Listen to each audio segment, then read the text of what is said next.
Arthur est connu dans le village pour râler. Toute la journée, il bougonne, ronchonne, se plaint, trouve que le soleil tape trop fort, que la pluie tombe trop, que le sol est trop humide, que sa vache donne trop de lait ou pas assez de lait. Enfin, de toute façon, il passe ses journées à se plaindre, à ne jamais être content de rien. Mais il faut dire que ce jour-là, on peut comprendre qu'il ne soit pas content. Il est en train de labourer son champ, sa vieille jument avance d'un pas lent et lui derrière tient la charrue et ça avance trop, ça n'avance pas assez, le cheval s'arrête, redémarre trop vite, enfin on entend Arthur dans le village qui injurie sa jument, injurie le ciel, la charrue et tous ses saints. À un moment donné, voilà que sa charrue est bloquée, impossible d'avancer.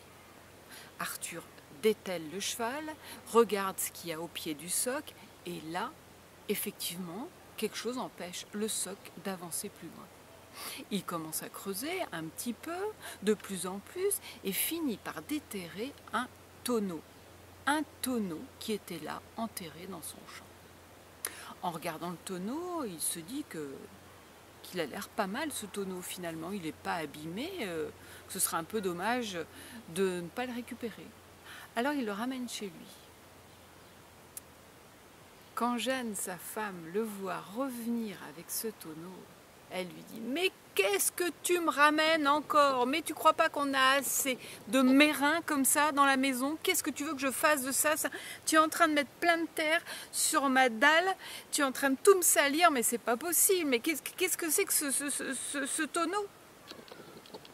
Jeanne commence à poser un œil un petit peu plus attentif sur ce tonneau et « Oh, mais dis donc, il n'est pas si mal que ça ce tonneau. À mon avis, un petit coup de brosse et il sera neuf. Il aura un aspect neuf. » Ni une ni deux, elle prend son baquet, remplit le baquet d'eau, de la lessive, une bonne brosse en chien-dent et frotte le tonneau. À un tel point qu'une fois qu'elle a bien tout nettoyé, le tonneau, effectivement, a l'air neuf. Les cercles de fer, plus une pointe de rouille, le bois bien nettoyé. Jeanne est fière de son travail. Elle appelle Arthur en lui disant « Viens voir comme il est beau mon tonneau. » « Comment ça, ton tonneau? » « Mais c'est mon tonneau. Mais dis donc, si je ne l'avais pas nettoyé, il ne serait pas aussi beau. Peut-être bien, mais dis donc, qui est-ce qui l'a trouvé ce tonneau? C'est toi, mais n'empêche que pas nettoyé. » Enfin, voilà que Jeanne et Arthur se mettent à se disputer et ils tirent sur la brosse et ton tonneau est pas assez nettoyé. Comment ça, il n'est pas assez nettoyé? Passe-moi la brosse. Non, je te reprends la brosse. Enfin, le couple se dispute à coups de brosse. La brosse, à un moment donné, leur échappe des mains, fait 3 tours dans le ciel et paf, tombe dans le tonneau. « Mais c'est pas vrai, est-ce que tu es maladroite, ma pauvre Jeanne, mais c'est pas possible !» Alors Arthur prend le tonneau, le soulève et le voilà qui le renverse et tombe sur le sol 99 brosses, toutes pareilles.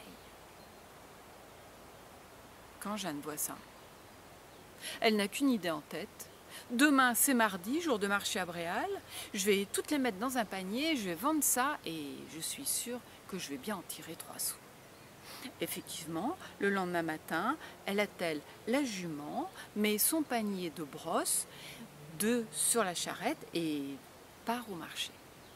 Elle avait bien raison. La matinée n'est pas finie que les 99 brosses ont été vendues. Jeanne est toute fière. Elle a dans sa main un petit tas de pièces. Et ce petit tas de pièces, elle l'échange contre une jolie pièce en or. Elle n'est pas peu fière quand elle rentre chez elle. Arthur, viens voir un petit peu, regarde cette pièce en or que j'ai gagnée en vendant les brosses. Oh, mais dis donc, t'es sûr que c'est de l'or? Bien sûr que c'est de l'or. Ah, montre-moi ça. Ah non, je te passe pas ma pièce en or. Passe-moi la pièce en or. Non, je te la passe pas, c'est moi qui l'ai gagnée. Passe-la moi, on va voir qui c'est de l'or. Mais je suis sûre, et les voilà. qui une fois de plus se disputent la pièce en or. Et on a un qui l'attrape, l'autre qui la récupère et personne ne veut la lâcher. Enfin, au bout d'un moment, la pièce leur échappe des mains, fait 3 tours dans le ciel et tombe au fond du tonneau. C'est pas vrai, mais t'es maladroite, ma pauvre femme. Arthur se baisse, prend le tonneau, le soulève et...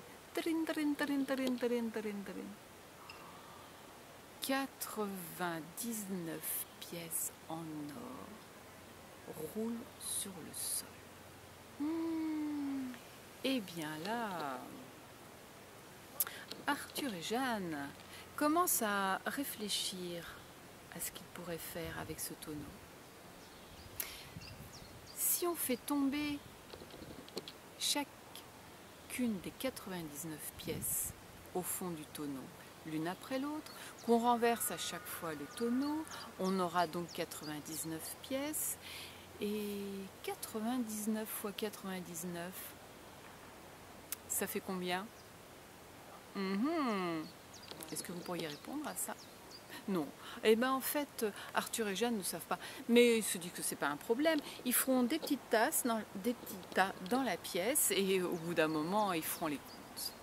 Alors Arthur commence, il fait tomber une pièce au fond du tonneau, prend le tonneau, le renverse et un petit tas de 99 pièces roule sur le sol.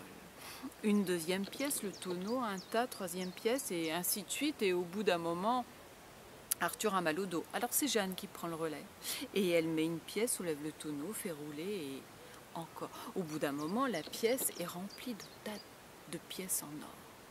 Elle aussi commence à se fatiguer. Alors elle se tourne vers le grand-père. Le grand-père, il est là depuis le début de l'histoire.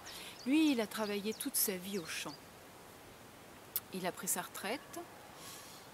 Son fils a pris la relève et lui, il estime qu'il est arrivé au moment où il peut s'asseoir devant la cheminée, les charentaises devant les flammes du feu, le chat sur les genoux, la pipe au bec et à profiter du temps qui passe.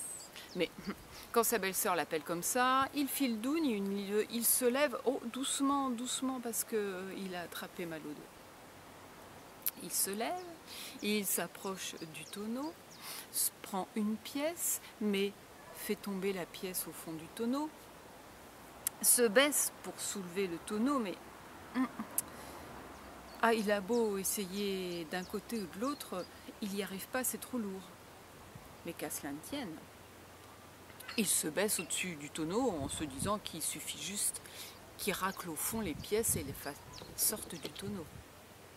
Il se penche, il se penche, il se penche, il se penche, il se penche, il se penche et... Voilà que le grand-père tombe au fond du tonneau. Jeanne et Arthur se précipitent, prennent tous les deux un bout du tonneau et le soulèvent, le fond, le renversent et... 99 grands-pères, tous pareils, qui roulent du tonneau. Eh bien là, oui, je crois, on peut dire que Arthur a une bonne raison de râler. Parce qu'un grand-père, oui, 2 grands-pères, c'est bien, mais 99, c'est peut-être un